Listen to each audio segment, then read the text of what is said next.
तालिबान ने अफगानिस्तान पर कब्जा कर लिया, कोई असर हुआ क्या वहां?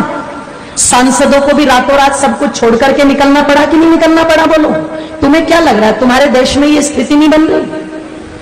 तुम्हारे बीच से अगर किसी एक बहन बेटी ने कोई बात टीवी डिबेट के ऊपर बोल दी और वो बोली है जो लिखा हुआ है, प्रमाण है, वो झूठ नहीं है, वो कोई अलग से निकाल करके नहीं बोली। अगर किसी 80 साल के खूसड़, ध्यान रखना, मुसलमान को शादी करनी होती है तो वो यही उदाहरण उठा करके लाते हैं, यही वाले। पर आज यही बात अगर किसी बहन बेटी ने बोल दी और उनकी तादाद, उनकी हिम्मत देखो इतनी बढ़ गई कि उन्होंने जगह जगह देश के अंदर आग लगा दी। जब तुम्हारे शिव जी के बारे में बोला तो किसी के कानों पर चू तक नहीं रेंगी। तुम्हारी माता पार्वती के बारे में बोला तब कानों पर चू तक नहीं रेंगी। उन्होंने सीता को व्यभिचारिणी बता दिया तो तुम्हारे कानों पर चू तक नहीं रेंगी। सरेआम मौलवी बैठ करके टीवी डिबेट में हिंदू देवी देवताओं का अपमान करते रहे, किसी के कानों पर चू तक नहीं रेंगी। कोई भेड़िया नहीं निकल के आया, पर एक बात नुपुर शर्मा ने कह दी और सारे कुत्तों के झुंड निकल करके सड़कों पर आ गए। जरा सोच करके देखो, तुम्हें क्या लगता है ये षड्यंत्र नहीं है? तुम्हें क्या लगता है ये पहले से कोई योजना नहीं है? आप जाते हो इबादत करने के लिए और उधर से एकदम से इतने पत्थर तुम्हें कहां मिल जाते हैं कि पुलिस वालों को पीछे हटना पड़ता है, पर वो पत्थर खत्म नहीं होते। आपको क्या लगता है इसके पीछे कोई योजना नहीं है?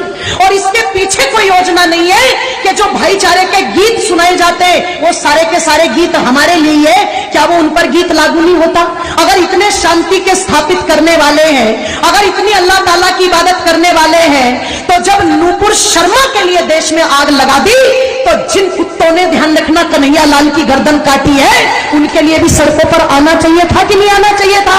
तब तो पता लगे कि ये भाईचारे का पाठ दोनों तरफ से चल रहा है। और तुम एक पक्ष को लेकर के आग लगा दो देश में और दूसरे पक्ष पर तुम दुधकारी नान करके बिल में घुस जाओ, इससे पता नहीं लगता। ध्यान रखना, इसलिए थोड़े से सचेत हो जाओ। थोड़ी सी तो आवश्यकता है आप लोगों को जागरूक होने की। थोड़ा सा तो विचार और मंथन, चिंतन माँ बाप तुम भी करो कि तुम कर क्या रही हो आज। एक एक तुम्हारा बेटा, उसे तुमने इतना फुसफुसिया बना दिया, इतना फुसफुसिया बना दिया कि वो 15 मिनट धूप में नहीं खड़ा हो सकता, वो 2 किलोमीटर पैदल नहीं चल सकता। वो इतना फुसफुसिया सुख सुविधाएं देकर के बना दिया, सपना सजा करके बैठे, हम तो इतनी संपत्ति जोड़ के देके जाएंगे, हम तो इतना बैंक बैलेंस जोड़ के देके जाएंगे, हम तो इतने बड़े बड़े मकान दे करके जाएंगे। एक बात मेरी याद रखना, चाहे सब भूल जाना, एक बात मेरी पर याद रखना, सब भूल जाना। जिस दिन जिसकी तादाद ज्यादा होगी और जिसकी हुकूमत ज्यादा होगी, तुम्हारे कोठी बंगलों पर राज तुम्हारे बच्चे नहीं करेंगे, वो करेंगे। तुम्हारे उस पैसे को तुम्हारे बच्चे नहीं बरतेंगे, वो बरतेंगे। तुम्हारी संपत्ति पर मालिकाना अधिकार तुम्हारा नहीं होगा, उनका होगा।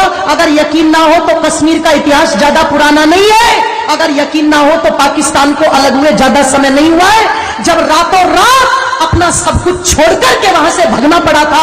वो जमीन भी छोड़ी, वो कोठी बंगले भी छोड़े, वो धन संपत्ति भी छोड़ी। और इससे ज्यादा और दुर्गति क्या होगी कि छोटे छोटे दूध मुहे बच्चों को अपना पेशाब पिला पिला करके भारत तक उनको लाना पड़ा। तुम सोच करके देखो, ये स्थिति हो चुकी है।